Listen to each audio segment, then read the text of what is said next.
Oh, wow. Wow.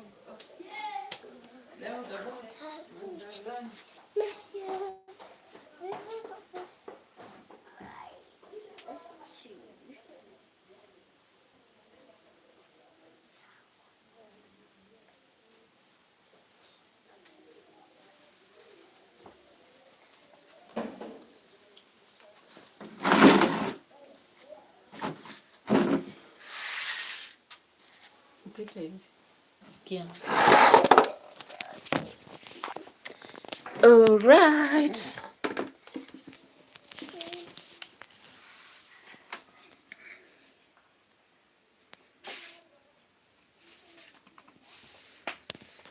All right, guys, welcome to Edutainment for Us, to political news.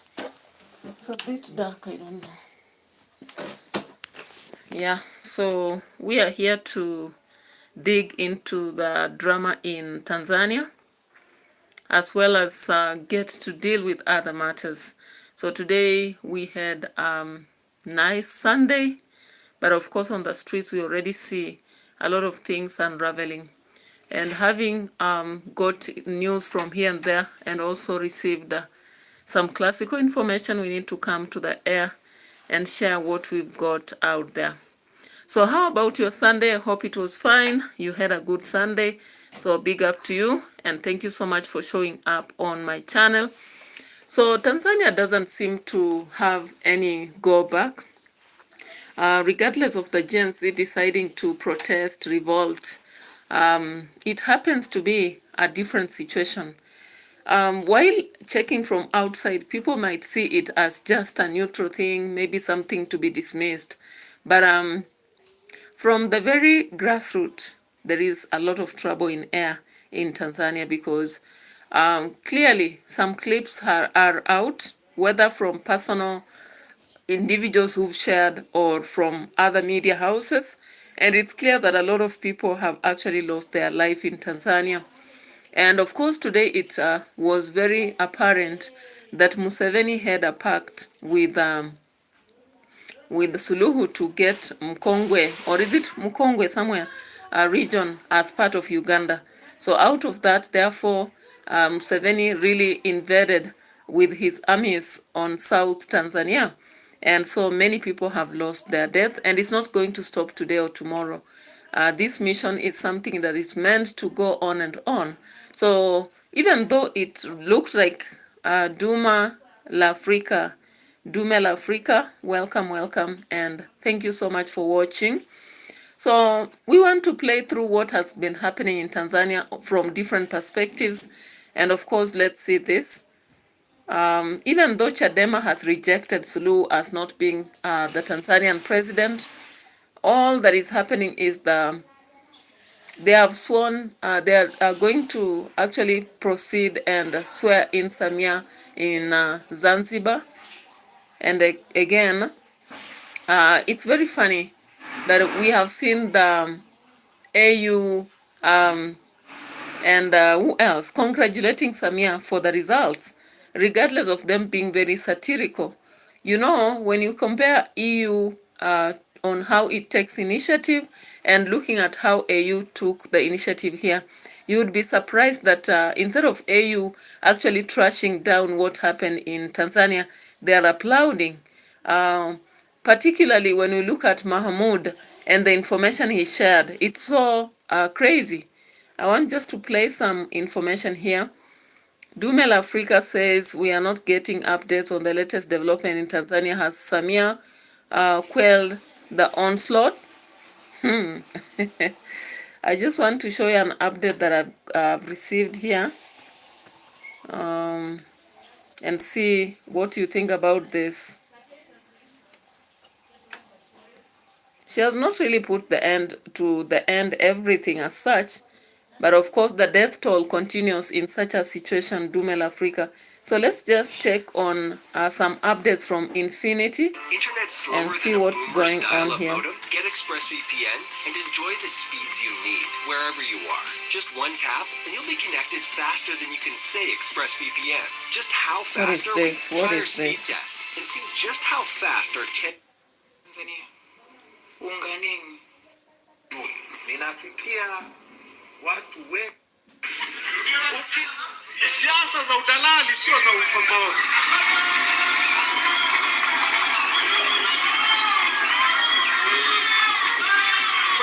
Sonia, welcome. Kwenye siasa za ukombozi. Kwenye siasa za ukombozi. Hello Sonia, welcome to the channel. Nieleze hivi. Julius Nyerere, na mara nyingi hatufahamu historia yetu. Nani alikuwa Mtanganyika wa kwanza kupatikana na hatia ya kosa linaloitwa uchochezi? Julius Nyerere. Hiyo kesi ya Julius Nyerere ya mwaka 58, yeye na mhariri wa tano Robert Makanga wa gazeti la Tano na mhariri wa gazeti la Mwafrika anaitwa Rashid Bandela alikuja kuwa mbunge. Hiyo ilikuwa kesi ndio ilimpaisha Nyerere beyond measure. Kesi ya Julius Nyerere. Patikana na hatia ya uchochezi. Kaambiwa afungwe miezi 6 au aende jela. Nani aende jela miezi 6 au alipe shilingi 358 hazikuwa. Sawa. Na ukifikiria nani mwingine wa anayetuzunguka wa nchi zetu ambaye hakwenda gerezani? Kaunda alienda gerezani, Mugabe alienda gerezani, na Nujoma alienda gerezani, Kenyatta alienda gerezani miaka 9. Alipotoka gerezani straight Lancaster House kwenda kujadiliana uhuru. Canadian Prospect, welcome. Ni uasi, kwa hiyo tutafungwa, si uasi. That is the way to freedom.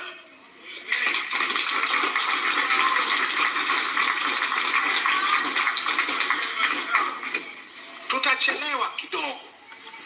Tutachelewa kama hamu ni ubunge, tutachelewa kidogo. Lakini tutapata mageuzi yakitaka tupeleka wengi zaidi bungeni.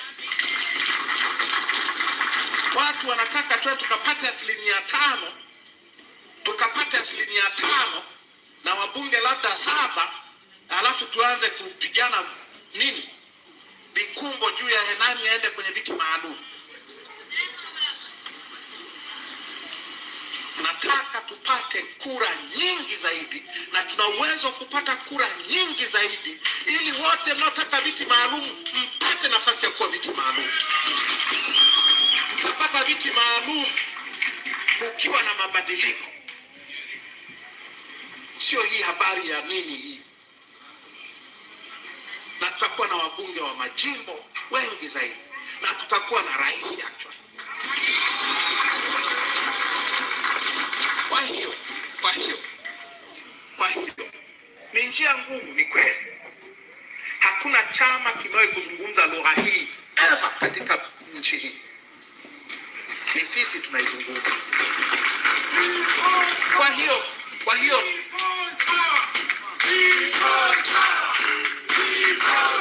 asante. Waheshimiwa, tujiandae, tutashinda. Msiogope. Mara ngapi imeandikwa kwenye Biblia? So from infinity, of course, we've seen Chadema seems to have been to have come out of the prison, or rather, what was it? Was it a jail or something like that? And he's addressing people, encouraging them that they'll get to what they want regardless. Yeah. So Chadema is actually rejecting Suluhu as the president of Tanzania, and AU has actually praised SAMIA for taking over power, and it's so satirical. Ronaldo, welcome. Sonia, welcome. Canadian Prospect, thank you so much also for showing up. So I'm just following the updates from Infinity, and I want to see what exactly is happening, because earlier on, people had said that there is swearing in of Samia from Zanzibar island. And on the other hand, we have Tanzanians who are sharing that the number of deaths are actually so much, because there are many people who have been killed. Some have been actually thrown into some water points and all that. Dume Lafrica says Tundu has a self-imposed jail up to 29th, 10 October 2025. What do you mean? That was a self-imposed jail? Okay. So then he came out of self-imposed jail. Let me just check, because I saw another clip and I didn't understand. Kesho tunaenda kusini. Mheshimiwa Mayala, kesho tuko kwako. Sasa huko nyanda za kanda ya Nyasa tulikotoka, nimemwona mwenyekiti wako hapa, watu wa Nyasa. Watu wa Nyasa, tusimameni, simameni wote.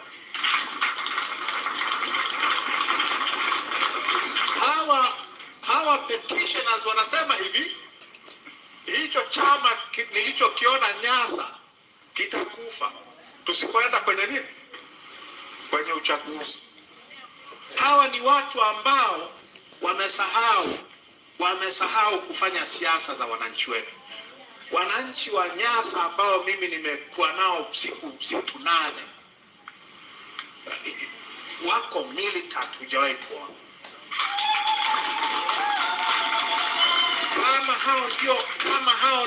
Kama Watanzania, wanachama wetu ndio hao niliowaona Nyasa, na mimi na wasiri wako hivyo kila mahali.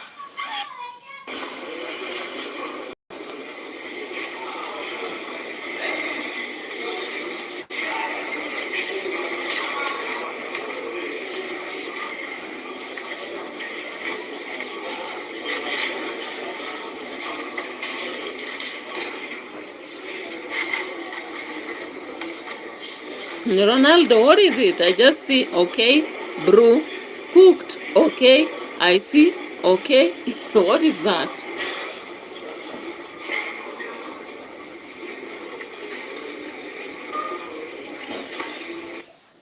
Kitu wanamaanisha ni jeshi la polisi.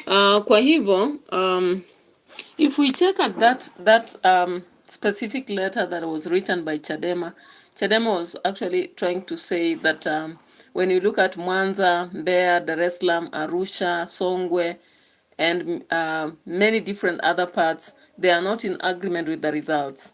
So they are saying that even though the army is proceeding to see what process to take, the citizens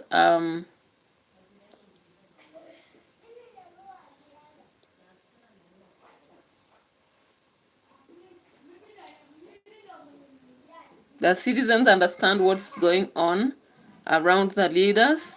So the major leader of the police and other leaders within the several different districts, among other individuals, will have to be called, and they need information given. Let's just go through it fully, this letter here. So that was a demand from the police Dodoma. Kwa na mimi tumeshirikiana tangu asubuhi, tumekakaa, nimewapatia a lot of updates ya zile vitu zinaendelea pale Tanzania za kuhusunisha. So this is a letter that was reading Jamhuri ya Muungano, that is the Tanzanian group, and Jeshi la Polisi Tanzania, and then they are actually talking to the public, and of course let me just expand it so that reading will be easy for me actually. So Jeshi la Polisi la Tanzania imepata taarifa za watu ambao sio wa Tanzania kuwa wamejiunga na nchi katika. Okay, so the government of Tanzania is actually urging citizens to report on any foreigners, yeah, any foreigners who are invading, and also for the bodies that are undiscovered, like they don't know where they come from. They want individuals to actually report on that, because according to them, they are claiming that the dead may not be Tanzanians. How true is that? I don't know.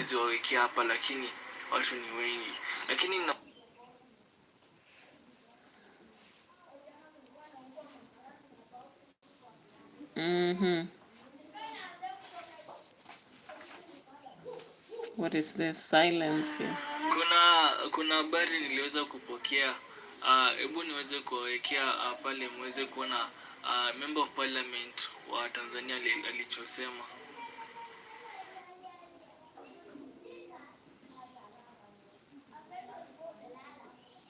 Yeah, so a member of parliament actually shared some information from Tanzania, and let's hear this. I don't know why it's not loud enough.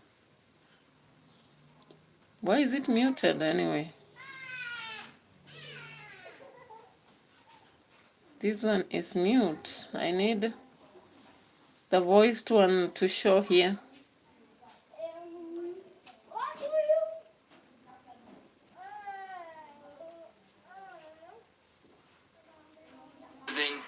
Million votes, ikasemekana kwamba ni 98.26% ya votes na hii imeenda kulingana pamoja.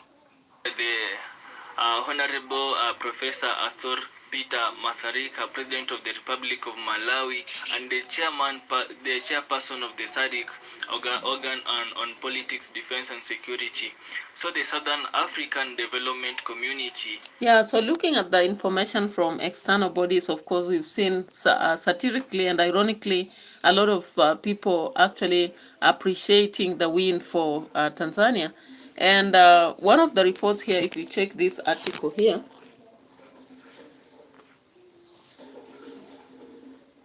you actually see the South African Development Community continuing to closely focus on developments with Tanzania, and they are deeply concerned with the ongoing losses, injuries, destruction of property and public infrastructure, and they want to uphold or exercise maximum restraint and refrain individuals from such actions.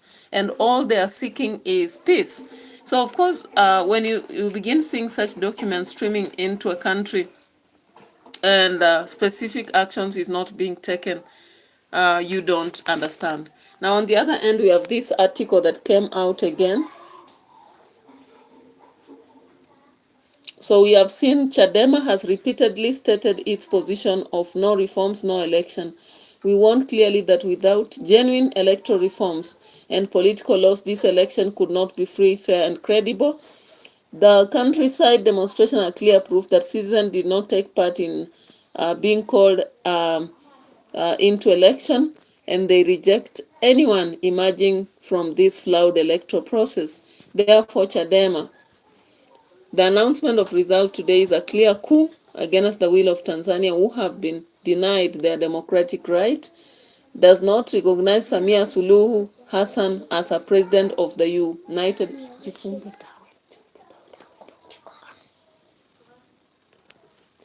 advises the international community not to recognize SAMIA Suluhu as the leader of Tanzania, as she lacks its legitimacy having not been elected by the citizen.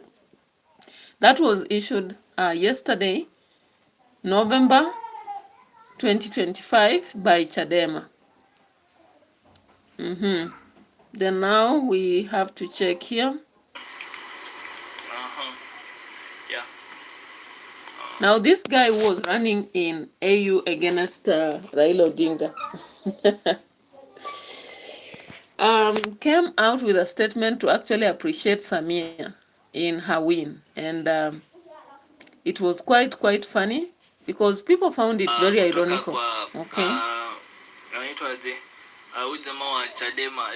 The Standard imeweza kusema kwamba Samia Suluhu sasa hivi amepoteza. So when we look at some of the newspapers, of course there was that who called the election process, even regardless of the result, they say Africa's sham polls.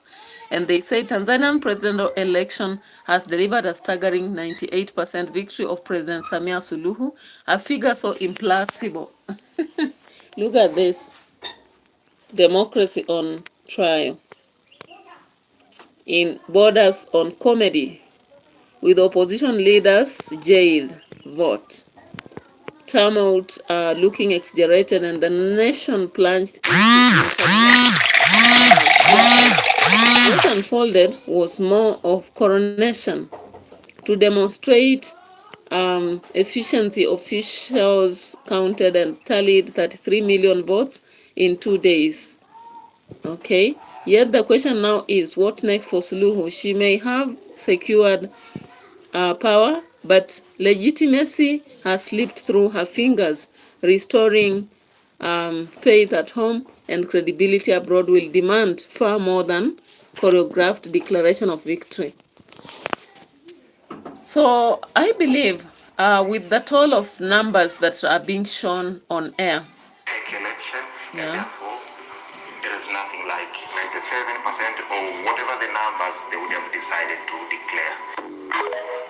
Nona, hiyo ni sauti ya mwanachama wa chama cha Chadema. Wameweza kusema kuwa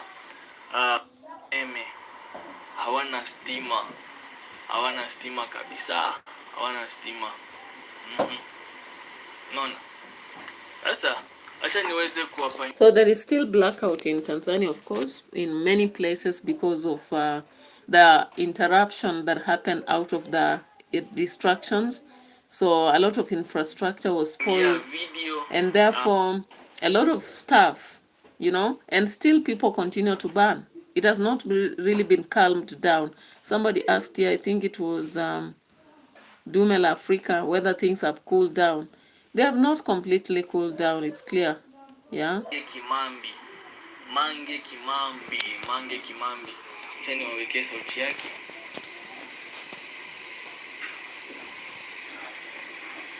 Huyo ni Mange Kimambi. Pia ako pale somebody calling. I don't want to receive actually. This one will affect me.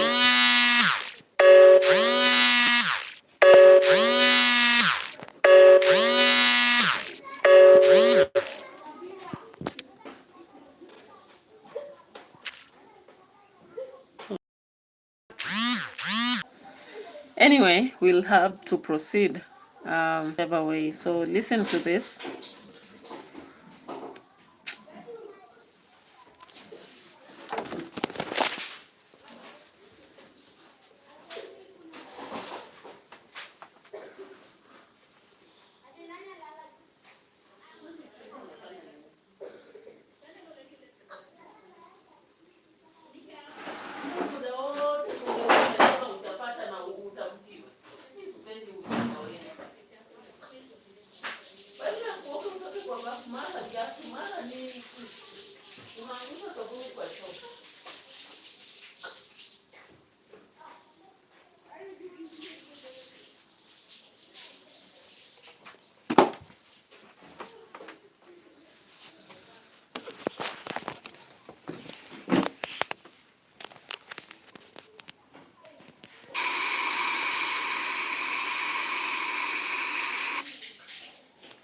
Sorry for the interruption. Let me see what to do, because there was something I was supposed to show here, but I don't like this kind of background because it doesn't allow me to show you what I have to show you. But clearly there was a report about things that are going on, and I didn't like this, but I'll play it here just to show you what was happening. Where is this now?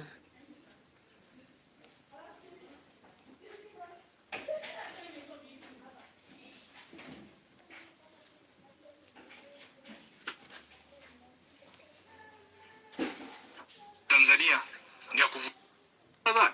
The minute that million registrations I come, he also calls all citizens to exercise their rights in a peace. He is more universal. His food to lead them. What was this?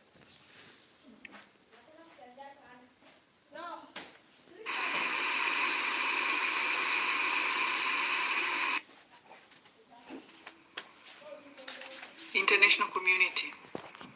Wangu ni kwamba wale ambao mna influence, yani wenye majina makubwa, yani wale wanasiasa ambao tayari ni wakubwa sana worldwide, mnaheshimika worldwide, I don't know, jaribuni kuingia some sort of agreement na Marekani somehow. I don't know what solution is, lakini mimi ningeingia some sort of an agreement na Marekani, waje wasaidie, la sivyo it won't stop, kwa sababu walikuwa wameshajipanga.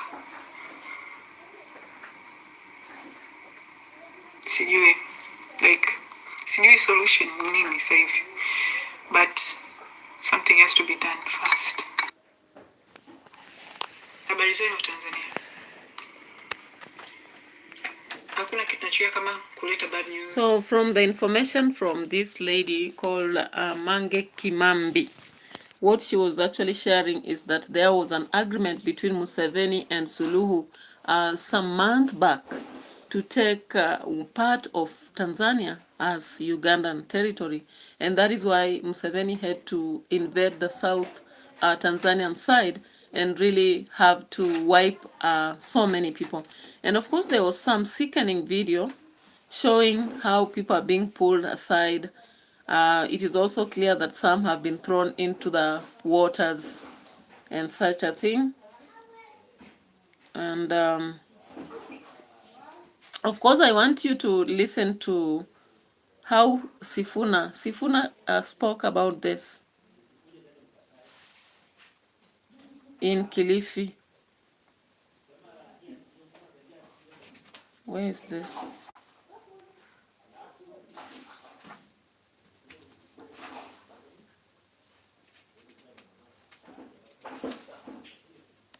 So Sifuna actually came out to expose that clearly Tanzania has a lot of bloodshed and the dictatorial process may not end there. If Kenya is not careful, maybe this is something that will invade or cross the borders. And of course, from my reasoning, I'm seeing this and I'm saying, if Suluhu is going to win over in her craft and actually just rule Tanzania for 5 years, there is no African president who will ever allow himself or herself to just get out of power. They will always cook and cook so that they maintain their leadership. And I want to get this video so that I can share what is happening. I think so. Sifuna spoke at some point here. Yeah. Are you a low-skilled worker looking to immigrate to Canada? Look no further. This video will discuss the top kanda ya Afrika Mashariki. Na nataka niwaonye nyinyi watu. Unajua mnaweza fikiria Tanzania ni mbali sana. Ugonjwa wa corona ulitufunza. Ugonjwa wa corona ulitufunza. Wewe kama binadamu lazima ujue ni nini kinaendelea katika masoko ya kule China ya kuuza kuku na bata. Kwa sababu usipoangalia nini inaendelea kule, ugonjwa utapoanzia mahali inaitwa Sichuan. Hata sisi hatujui hata Sichuan ni wapi. Ilifika hapa ama haikufika? Ilifika haikufika. Mnapoangalia huu ugonjwa wa kukandamiza wanademokrasia katika kanda yetu ya Afrika Mashariki, ni jukumu letu kusema hapana, kwa sababu ugonjwa huo kuvuka boda pale Ni rahisi sana. Ni rahisi sana. Kwa hivyo tutatoa taarifa rasmi kesho, Mheshimiwa Governor na wengine vile tumesikizana, alafu tuweze kuweka wazi mawazo yetu kuhusu matukio yote ambayo yamefanyika pale kama wanademokrasia. Wanademokrasia wote katika dunia lazima tusimame wakati demokrasia inakandamizwa. It is a caution rooted in political realism. East Africa's borders are porous and yes, of course, when you listen to Sifuna, it's clear that people know. I don't know even why people are asking me why I'm so concerned or why I'm getting such information or why I'm talking about this. The reality is that this kind of dictatorship is a disease, a serious disease, serious than corruption and any other. Once a country doesn't have freedom, if they only focus on talking about peace when there is no justice, we are done, because a dictator can do anything with you. They can decide to destroy a whole tribe, a whole elite, a whole system, and everything, and there is nothing you'll do. So actually, when I talk about this, is because I feel painful. I feel painful that democracy is being suffocated. Democracy is being silenced. Democracy is being sat on. It's being cooked so that things just happen as they are. And unfortunately, we have people who are so much happy, celebrating and saying that maybe Tunduli can merely be an MP or be given a small section in Tanzania. And I'm like, okay, so you are ready. Even in Kenya, this should happen. Uganda, it should happen, and many other places in the world. Because it's unfortunate if this is going to go on like this. And looking at the different reports we are getting from the specific, especially individuals, and also from Infinity TV, then it's just a very sickening situation. Okay, so how can it be that after the even announcement of victory of our president, after the 2 days of counting, this is what we saw on the street? Look at this. This is what we saw on the streets of Tanzania.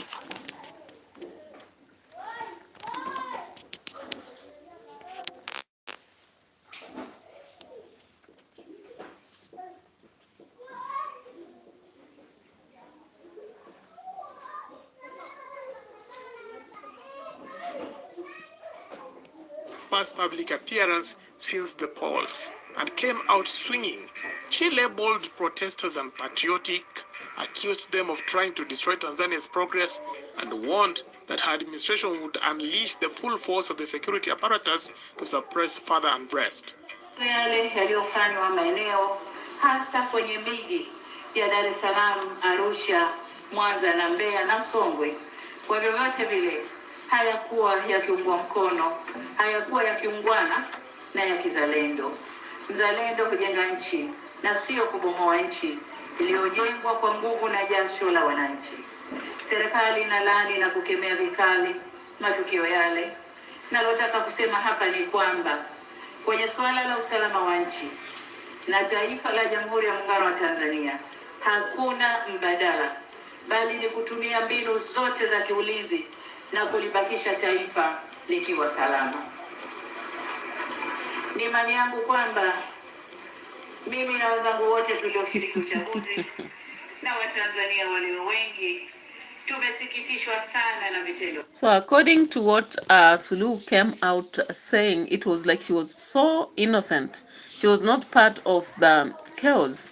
She was not the cause of chaos. She had nothing to do with it. She didn't even understand why it was happening. All she would say is that the citizens are unpatriotic, and that is why they decided to destroy the country. And if they were patriotic, they would actually have maintained the country, and therefore her government and security are going to conduct all that they can to ensure that they safeguard the country. Now let's just get back to Infinity and listen to some things here. Any vitu ambavyo haviko positive kwa sasa. But reality is reality. We're in trouble.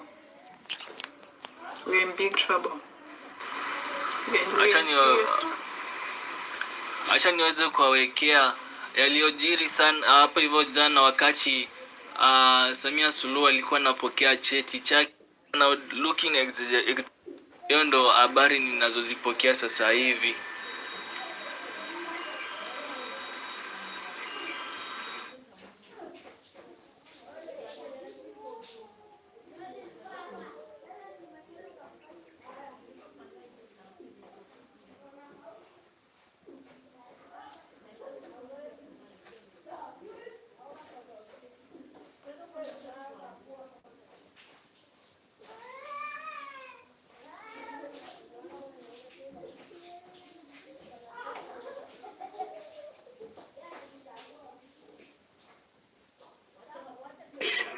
Ni Mheshimiwa Daktari. Yote hayo tunavishukuru sana vyombo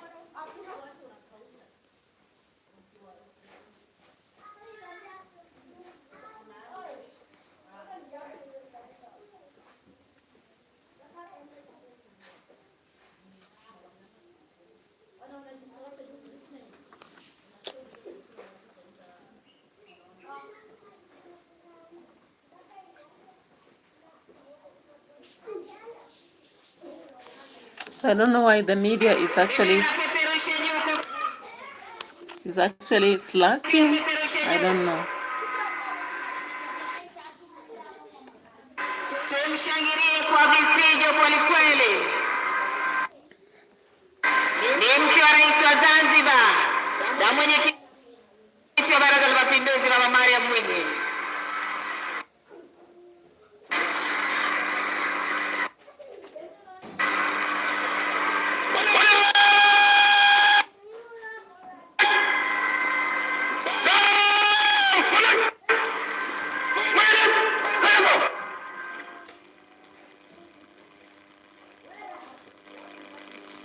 So of course, for those of us who are waiting for this, the swearing in happened in Zanzibar.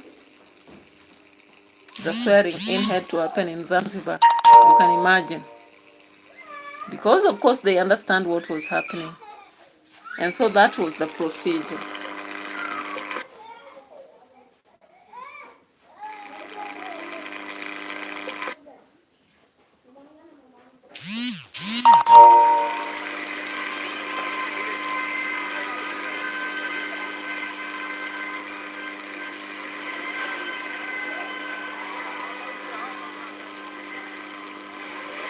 Mheshimiwa Dr. Philip Isdori Mpango, Makamu wa Rais wa Jamhuri ya Muungano wa Tanzania, waheshimiwa wageni waalikwa, ndugu wananchi, mabibi na mabwana. Tukio linalofuata sasa ni maandamano rasmi kuelekea jukwaa la kiapo yakiongozwa na Mheshimiwa Jaji Mkuu wa Zanzibar pamoja na wafuatao: Spika wa Baraza la Wawakilishi, Katibu wa Baraza la Mapinduzi na Katibu Mkuu Kiongozi, jopo la majaji na kadhi mkuu, mwanasheria mkuu wa Zanzibar, wakuu wa vyombo vya ulinzi na usalama Zanzibar, viongozi watatu wa madhehebu ya dini, wazee wawili, mmoja kutoka Unguja na mmoja kutoka Pemba, pamoja na mwenyekiti wa Tume ya Uchaguzi Zanzibar. Mheshimiwa Jaji Mkuu wa Zanzibar, inaomba sasa tuongoze katika maandamano hayo. Karibu Mheshimiwa.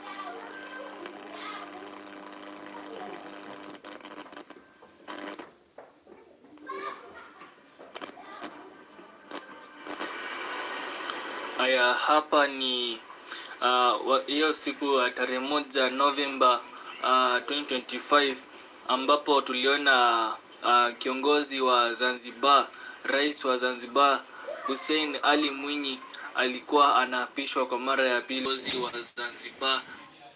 Yeah, so of course earlier on I had misinformed you, but clearly what happened was that while the other side of Tanzania, they were waiting to swear in Suluhu. Zanzibar side, of course, it's part of its own. They were swearing in the leader, or rather whoever had won leadership. And of course, it's the former president had just won the second term. So let's check on this. I'm just trying to check on something.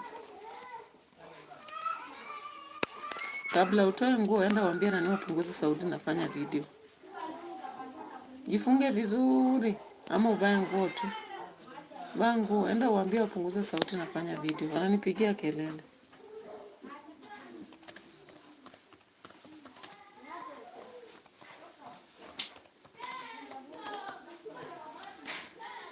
All right. So there's been an internet problem, even looking at what is happening in Tanzania.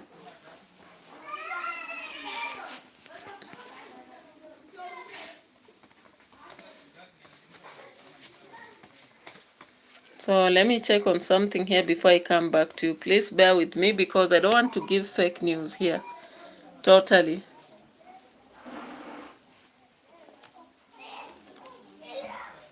Waambie wapunguze sauti na tufanya video, sawa? Waambie mama Tia na muomba muache kupiga kelele nafanya video. Hiyo sauti inatokea.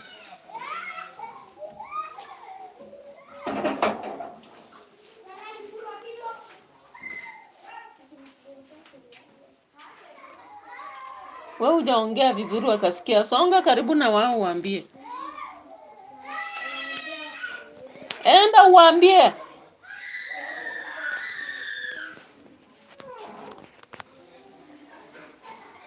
Wewe unasimama hapa na unaongea saa umesikia. Umeambia nani?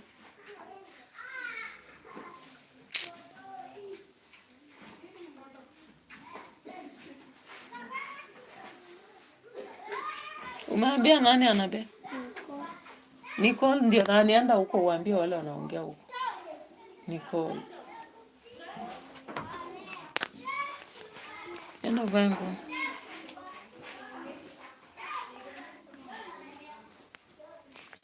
All right, guys. So there's a lot of background noise. That's why I'm trying to actually make the kids keep quiet.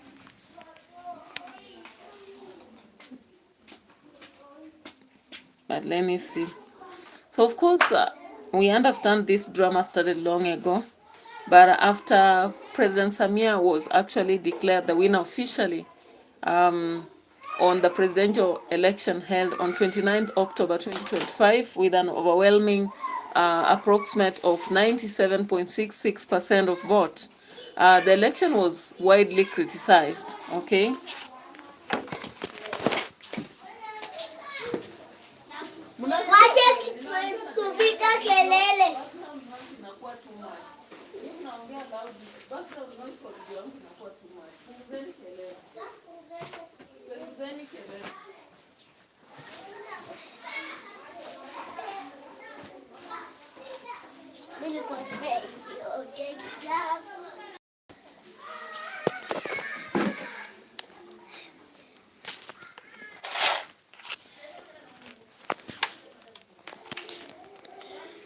So the election was widely criticized. Two of the main opposition candidates were barred from running. The opposition party, of course, Chadema, was excluded. The protesters claimed the process was a mockery of democracy. And of course, this has been said. You've seen even Sifuna from Kenya saying that, and many other people who understand what democracy is. But I'm just surprised, is AU really concerned about democracy? Or what does AU stand for? So the violent protests erupted in major cities, of course, such as Dar es Salaam, Songwe, and you've heard her speech, and she has mentioned many other places. So the internet access was interrupted or disrupted. There was a curfew imposed and a report of casualties, among others. The government now acknowledges that some deaths, the opposition claims, are too many. But now I want to show you a video. I just want to show you a video about the people who are being pulled up and down so that you say whether we can even prove whether this is true or not. Where's the cursor here? Yeah. What's happening? Everything is working against me now. Seems the computer has had to have a cursor problem after. Let me see.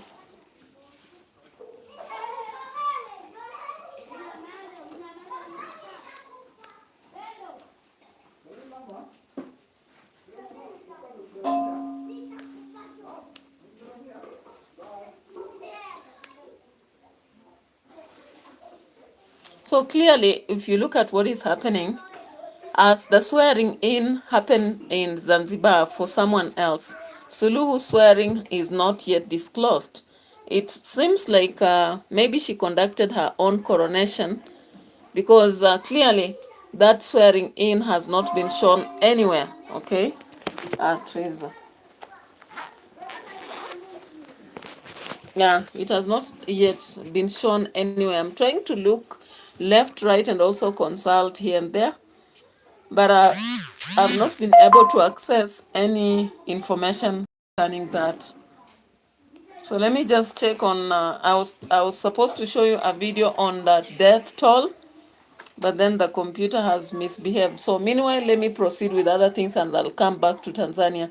And of course, I want to share something to do with the wars in Kenya. Of course, you know there is a war between ODM now and many other parties, UDA and the current opposition with Gachagua and others. So, of course, when we listen to what they are trying to give through their different speeches, I would wish that you listen to them. Of course, Oburu is simply talking about making the party strong, and that is it. But when you come to other people like Sifuna, among others, they have a strong message against even Gachagua among the rest of the opposition parties. Let me turn this and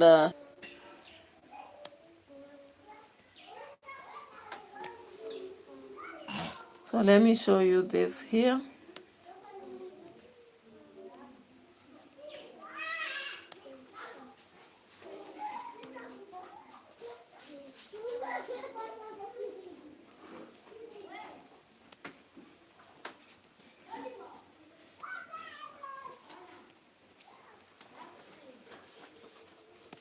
Yeah, so this is the video I want to show. And I'm sorry today my presentation has not been so good because of so many factors that are beyond my control, you know. Some are beyond my control, but sometimes it is what it is. I'm just praying that one time I should have a kind of ability to, I wish to have an access to an office so that when I'm doing such stuff, I don't have such complications as noise or whatever it is. So as they were continuing to actually swear in the president of Zanzibar, you know, Zanzibar is part of its own. This is what was going on.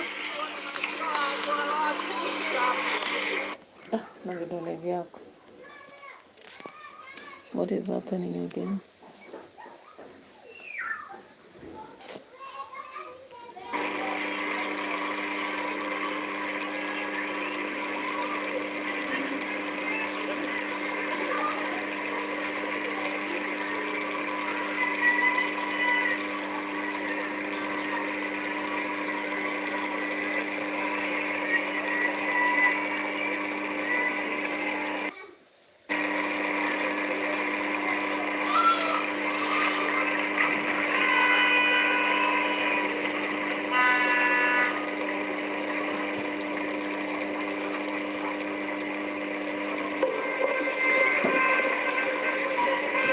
Waheshimiwa viongozi wa kitaifa.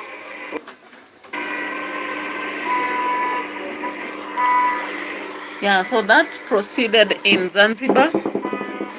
And at some point, people were trying to lie that Suluhu will also be sworn in from Zanzibar. And I was like, how?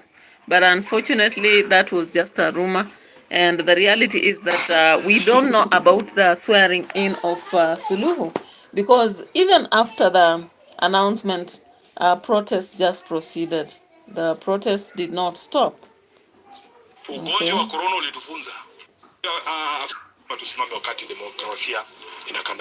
It is a caution rooted in political realism. East Africa's borders are porous.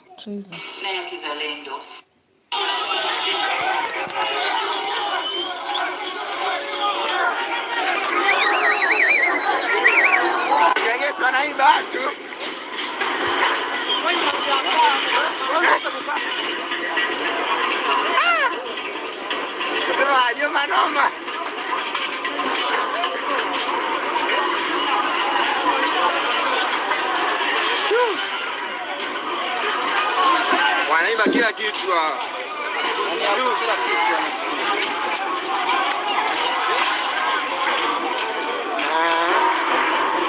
Ndio kinga gesi. Sio gari wanaipasa nini tena?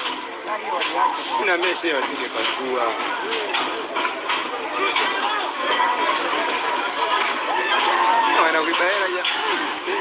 Yeah, so the looting process and the chaos continued in most of the cities, with people burning and others just watching what was happening. Yeah, look at this.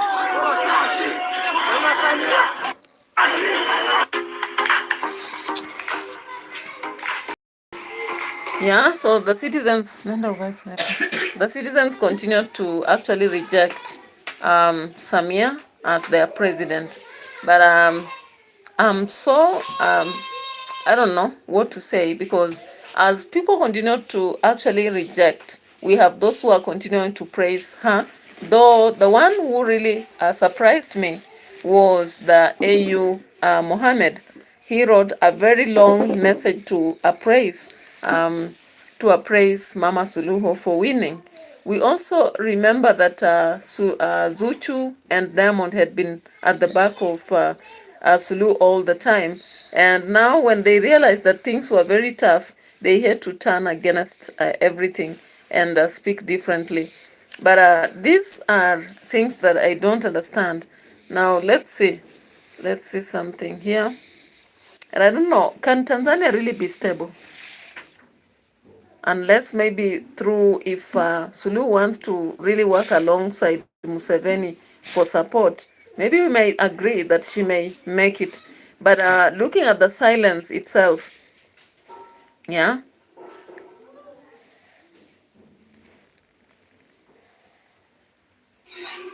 There is trouble in Tanzania. He underscores the imperative of upholding fundamental rights and freedoms, including the right to peaceful assembly and expression, and encourages the authorities. Yeah, so Ali Mohammed Yusuf is actually one of the people who really surprised people. He was a contestant in AU elections and won.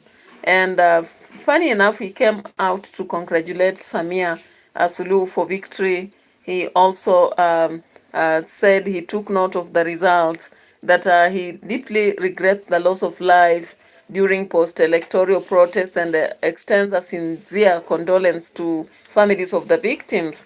But he underscores imperative need for fundamental rights and freedoms, including the right for peaceful assembly and expression, while encouraging authorities to safeguard these rights within the framework of law. He also called upon citizens to exercise their rights in peaceful and responsible manner. And that statement has actually pissed off a lot of people, because we thought that AU should take a better, affirmative action than just this, okay? Yeah, so, of course, Tanzanian protesters have been chasing politicians. Yeah. And seizing gas stations.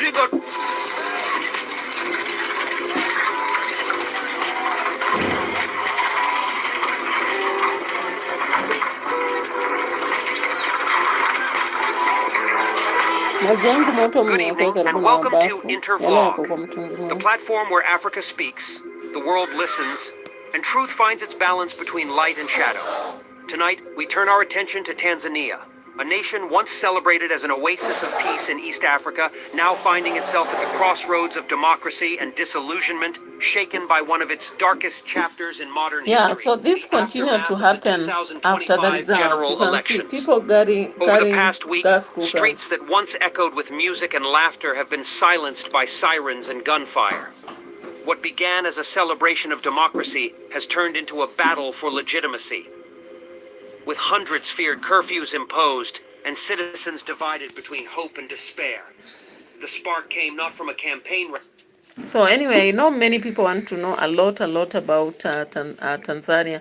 But even in the previous 3 or 2 hours, all that we are getting is that there is still a lot of protests. I don't know how they'll cool it down. Maybe if only through what has been leaked as an arrangement between Museveni and Suluhu, maybe that will be cooling situations down. But even at some point, we have the army who have joined protesters. So if the army have really joined protesters, what does this mean? What exactly does this mean? And of course, you understand yesterday the rush to give Tanzania have become a battlefield, not because of war, but because of silence. A silence. While Tanzania, yeah, the decision to actually give a certificate to Suluhu was to make sure that what is it? Go take your medicine. Wacha kuolea hapa. Yeah, it was actually a decision meant to make sure that the coup is not taking place. So I'm just surprised because even up to today, some of the army were still joining protesters. And even though they were running around like this, the world watched cautiously, selectively, and in many cases uncomfortably. In Washington, D.C., statements of concern replaced any act of conviction. A White House spokesperson said, hiyo ni ya homa. Hii dawa. Kama si ya homa tutaenda kununua ya homa. Hii si ya homa, hii ni ya tumbo. Yeah, so looking at that, actually we'll continue watching and following closely on Tanzania. It's not just because we want any happiness. We are not excited. We are concerned. Okay? We are concerned. Ndugu mpenzi mtazamaji, ni kupasha yale ambayo yanajiri katika nyanja za kisiasa na katika maeneo tofauti tofauti nchini Tanzania siku ya leo. Onyo kali limetumwa kwa Samia Suluhu Hassan na serikali yake ya CCM pamoja na jeshi la polisi la Tanzania kufuatia habari za vifo baada ya uchaguzi mikoa tofauti Tanzania. Shirika la The African Commission on Human and People's Rights limetoa na limetuma ujumbe wa kisheria kwa mamlaka ya Samia Suluhu Hassan na serikali yake, ikija kama habari mbaya kwa utawala mzima wa CCM. Kabla ni kusomea barua hiyo kutoka kwa shirika hilo ambayo imekuja kama taarifa mbaya kwa Samia Suluhu, chukua sekunde yako moja, bonyeza alama like, kisha bonyeza neno subscribe na alama ya kengele kabla ni kutaarifu wanachokielezea kama jibu kali la serikali yakiibua wasiwasi kuhusu kukamatwa kwa watu wengi na kujeruhiwa, kuteswa na kutekelezwa kwa kutoweka kwa wafuasi wa upinzani. Ujumbe wa Tume ya Afrika sasa. So of course, according to ACHPR, the press release on human rights situation in the United Republic of Tanzania has actually sent a clear letter to Suluhu indicating that they need to investigate into the loss of lives, the disappearance of so many people, abductions and humiliation among other things. So that is the latest. I think that was the latest information from Tanzania. And so let's get back to Kenyan news and see what is popping. And of course, remember today again, ODM was in Magarini, Kilifi. So while in Kilifi, this is what we heard from them. Katibu mkuu kama mgombea rasmi wa ODM hapa katika kaunti ya ama constituency ya Magarini katika uchaguzi ambao tutaandaa tarehe 27 mwezi huu. Mheshimiwa Harrison Kombe, tafadhali njoo hapa na kuomba kwa heshima kubwa.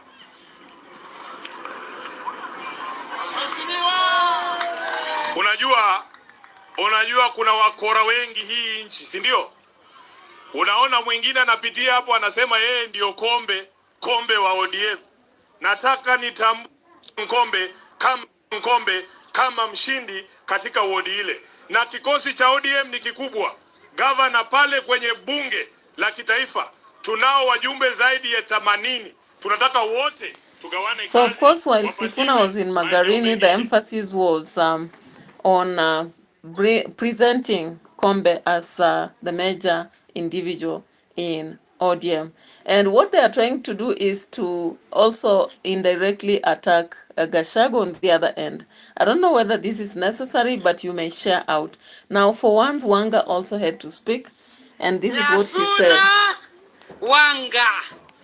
Kwa hivyo yule mwaka wa 2013 tumeingia pamoja na Harry Kombe, tumeingia pamoja na Mung'aro ndugu yetu, Na mimi nilikuwa nimeona ile moyo ambaye alifanyia kazi watu wa Magarini. Huyu ndugu yangu Hari, kama ungekutana na yeye pale kwa korido ya bunge, kila wakati swali ni what about Magarini. Okay, so of course everybody paraded Kombe, including Oburu Odinga, insisting that the people should vote for this guy as the next leader there. I don't know what you feel about it. At the same time, Sifuna actually talked against the aspect of bribing people or giving them money to please them as individuals who should be voting for so and so. Okay, and of course with the situation happening in Tanzania, we'll be looking at the foreigners who are stranded right there because there is no movement in or out. So in fact at the borders, people are just using panya routes to get there, but not at the borders. So let's listen at Sifuna decampaigning the strategies which have been used by the government to buy citizens. So let's check on this. Tunaomba tu kwa heshima. Haya, mama yangu sema jina. Unapiga kura kituo gani? Bomani. Haya, niambie, unamjua baba Raila Odinga ambaye ametuacha juzi? Haya, alikuwa na mke. Nipe majina matatu ya mke wa Mheshimiwa Raila Amolo Odinga. Haujui? Peana kipaza sauti. Nyinyi wana ODM kweli? Haya, ndugu yangu naitwa nani? Haraka bwana, kuna viongozi hawajaongea hapa. Adi? Kituo chako cha kupiga kura ni gani? Huyu gavana wako majina yake matatu ni gani? Haya, pesa za Nairobi hizi hapa. Peana mic. Next. Mama unaitwa nani? Kituo chako cha kupigia kura? Haya, hapo Marereni primary utaingia. So what do you think about this process in which Sifuna was asking questions and where they vote from, and also asking about some people in ODM? Is it a bribery also? I don't know. Or was it just drama? You need to tell me. Let me know. Drop a comment over this. And maybe I may not be commenting on you who are chatting, because once someone calls when you are communicating on phone, it's very impossible to actually check on something more communication. So bear with me as I proceed with this discussion. So of course, on the other hand, we saw we've seen people talking even in studios, and one of the questions they're asking is, why is the opposition, we have another opposition away from ODM, of course you understand it, why is it that they are not coming out to share what they'll do? They only talk about those who are currently not working. Do you think this can affect the results at the end of the day? Do you think the leaders should come out to tell us what they should do and not what others have failed to do? Do you think they should stop calling names to those who are currently in leadership and tell us about themselves and what they'll do? So this is one of the controversies that has been raised. And of course, it was an MCA from Bondo, I think, in the studio. Makore was also there. And there is a statement that we remember the president of Kenya said yesterday that he will be taking over power as early morning because he has no competitor. The only competitor he could have thought to integrate was Raila Odinga, and not the current ones, because they cannot challenge him. So what do you think about this? So let's see. Let's see at this. National Assembly and the Senate. That is why we are in trouble. If the people in this room had offered themselves for election, like Gasheri, like Kabushia, like Wakilimureu, our community would not be in the shit we are in.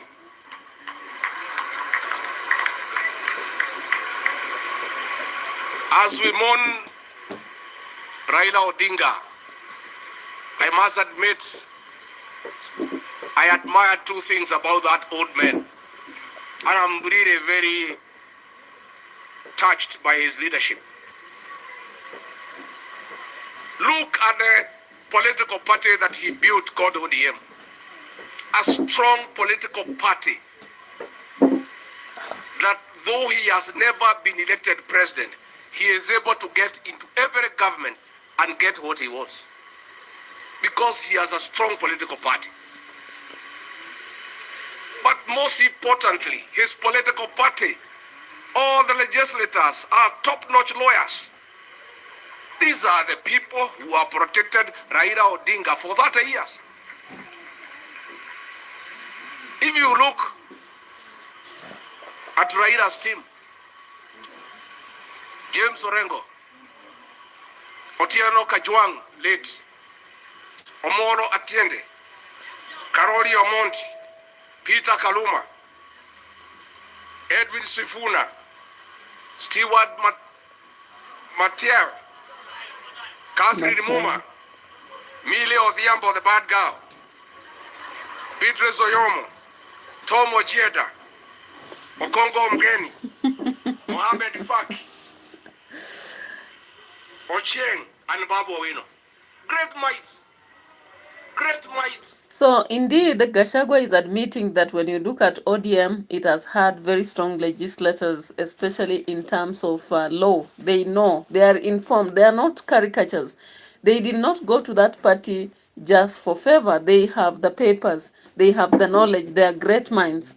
And he has also accepted that, on the other hand, Raila Odinga was working with a strong team, and that is why ODM party was strong.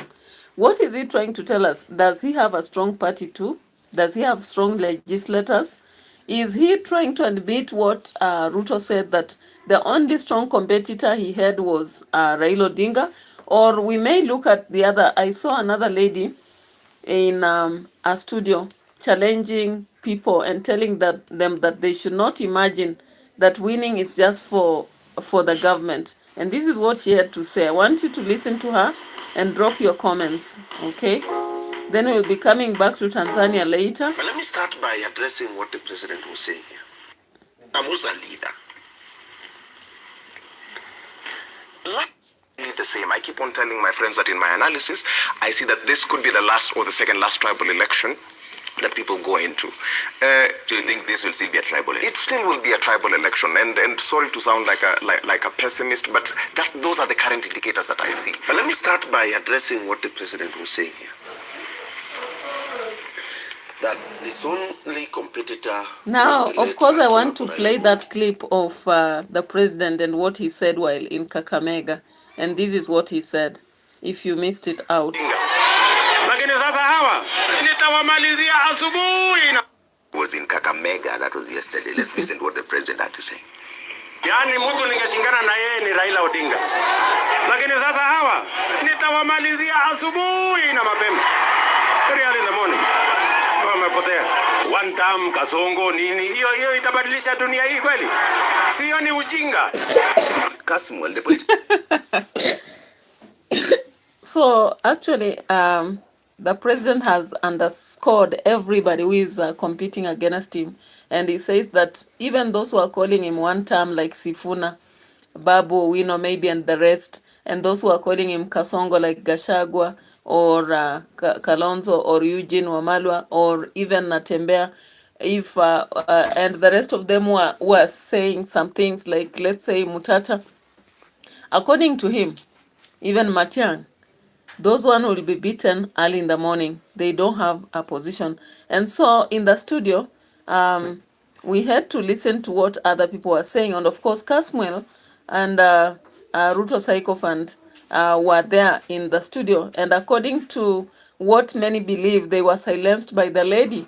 And I want you to look at them and see who was right. Who among the three was right? Kasmuel or the MCA from Bondo, or was it the lady?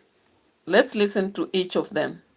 Tribal, the derogatory remarks that I have seen towards certain quarters of this country, when Madaraka died, for example, in Homa Bay, you saw the tribal vitriol that happened. You saw the tribal vitriol that also came up when His Excellency, the Right Honorable Raila Amolo Odinga, passed. So these are indicators. While we want to wax lyrical and say that these are going to be different, I know that there is hope for a different kind of structure, but based on the zeitgeist, the tempo of the time that is currently, that election that is upcoming in 2027 is going to be fairly the same. I keep on telling my friends that in my analysis, I see that this could be the last or the second last tribal election that people go. Sees beyond you. William Ruto has mastered certain arts. And he will look at you like this. Looks at you, Trevor, and sees beyond you. Today,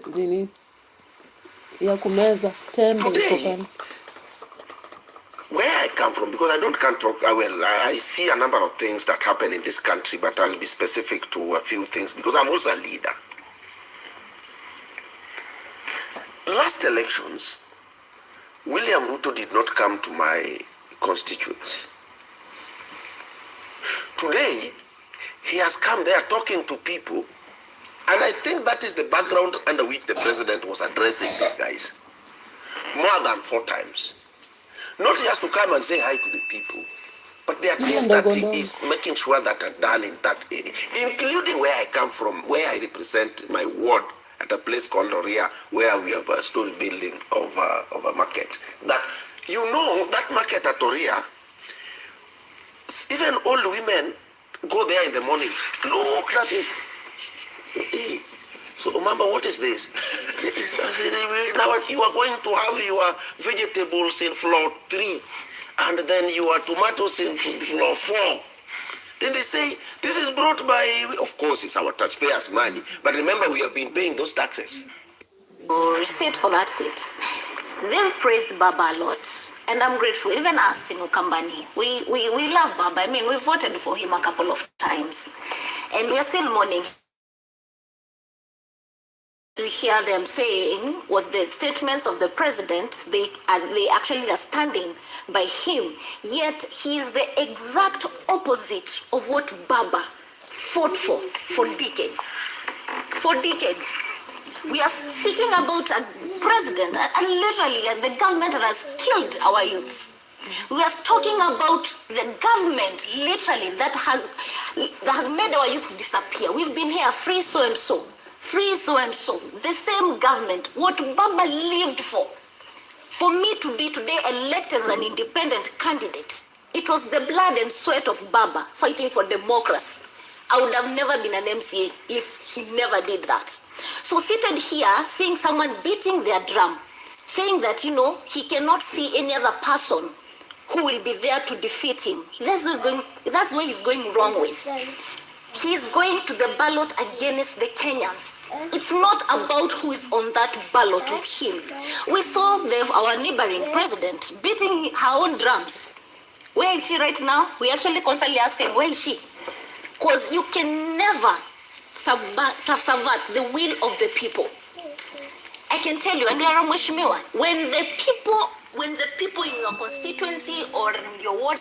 All right, so just out of the 3, who do you think was speaking right? Because the debate there was actually showing that currently we don't have anyone who can threaten or make the president worry because he has no competitor. So do you believe that indeed the government does not have a competitor in the opposition, or do you still think there is?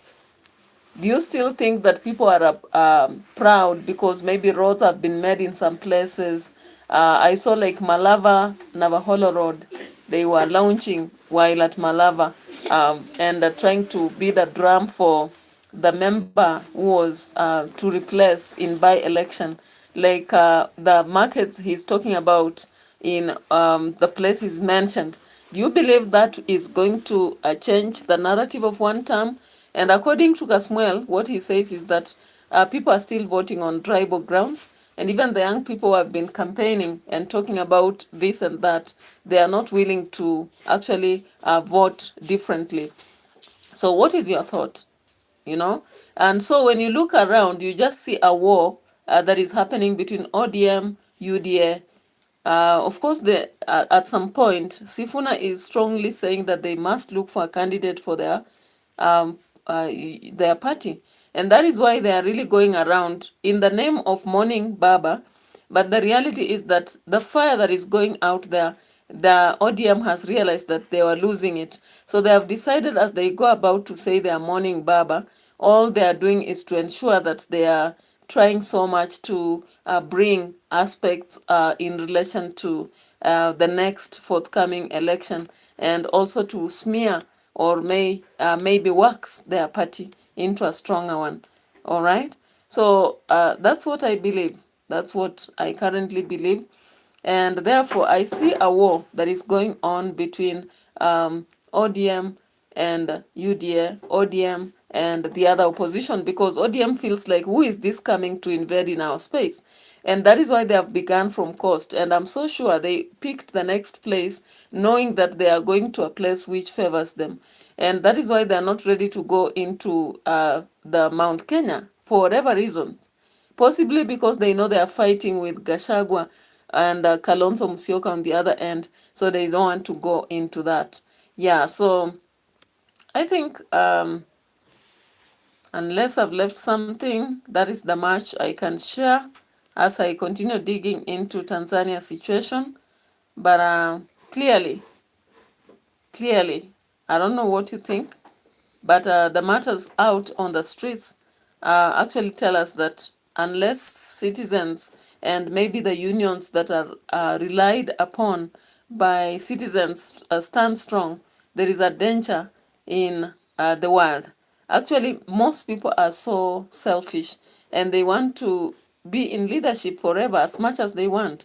So unless they are reminded that there is democracy, and that democracy actually should allow independent organizations and maybe international bodies to invade, the situation may be just as what we've seen in Tanzania. And I'm just waiting upon to see what next.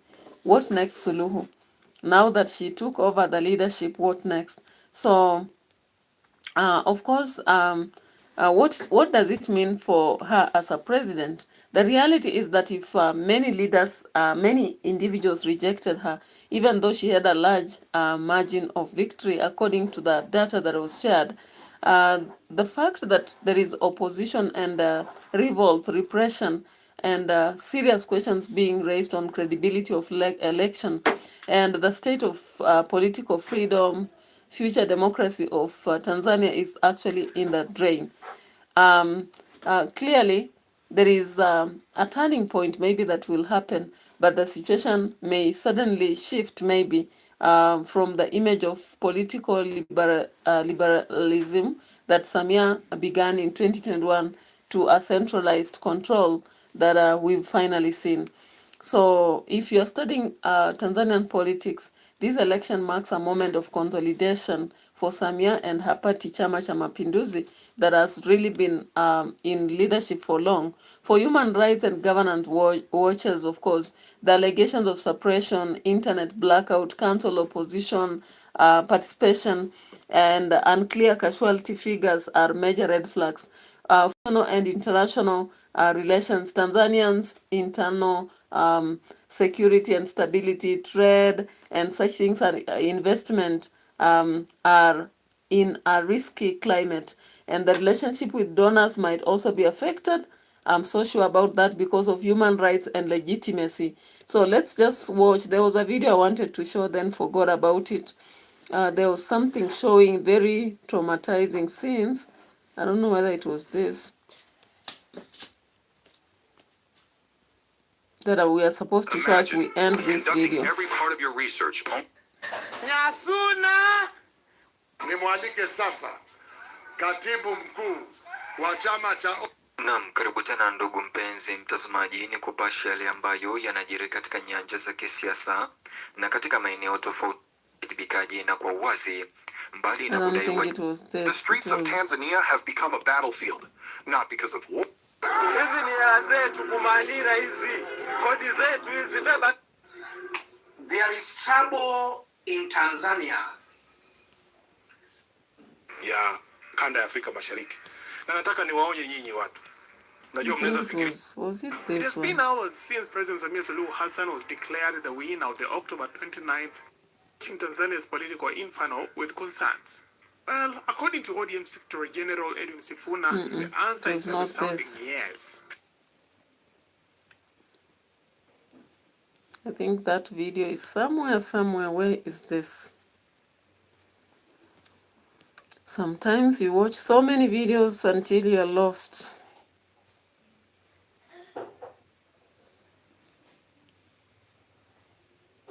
Is it this one? Claimed 270 of 272 parliamentary seats. To delete CCTV footage of the violence.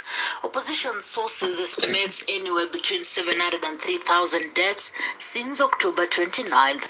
Chadema spokesperson John Kitoka told the media the massacre happened at night. No witnesses. Reports say more than 350 people were killed in Dar es Salaam, 200 in Mwanza, and dozens elsewhere. Naona barabara inajaribu kusafishwa kiasi. Kuna watu hapo waliuawa hapo. Kuna watu waliuawa hapa, mtawaona hapo miili imelala hapo chini. Jamaa naangalia, unaona miili. Hiyo ni miili yote imelala hapo chini. Hawajatambulika? Hapo chini. Wote hawajatambulika. Kwa nini kile sasa? Kifuani. Wasia. Hao watu hapo. Ndio kama Unverified but consistent social media posts claim bodies dumped into the Lake Nyasa by alleged Museveni-linked militias in southern Tanzania. We're in serious trouble. Tanzania is in serious trouble. This is no longer. It's no longer about the protest. Sio maandamano tena. Sasa hivi kinachoendelea Tanzania kihusiana na maandamano tena. Yani hata labda waseme kesho maandamano yani labda yaishe sio ni nini. It won't stop. It won't stop kwa sababu Samia alikuwa ameshapanga kufanya hivi na Museveni kwenye kipindi chake hiki cha pili. Samia ameingia mkataba na Museveni. Museveni anaitaka Bukoba. Anasema Bukoba ni ya Uganda. Anasema Nyerere aliiba Bukoba. Kwa hiyo inabidi irudi Uganda. Kwa hiyo alikuwa ameshaingia huu mkataba na Samia. Mnaambia mambo ni mengi wamekuwa wanafanya ya kutisha. Ni kwamba tu haya maandamano yamefanya mambo ikabidi yafanyike sasa hivi kwa sababu wako wanaona maandamano yatamtoa Samia. Alafu watashindwa kufanya. Kwa hiyo imebidi ya mambo ndio yafanyike sasa hivi lakini alikuwa anaenda kufanyika. Anyway, nilikuwa sijawahi kuamini sana manabii. Watu wanao manabii manabii walikuwa wanatoa unabii tu. Kitu kinachojua kutokea. Sisi tunachukua,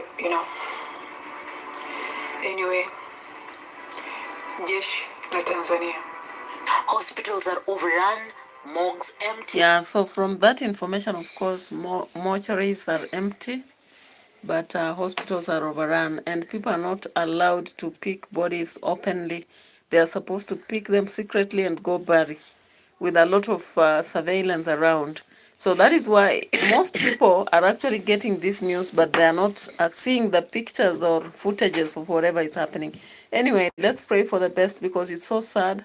It's a pity on the citizens of Tanzania. So bye-bye. Thank you so much for watching my video. Let's meet again in another moment, maybe on Live Saga TV. But I have to do a different video here, a social reaction towards Nyabohanze. Bye-bye. T.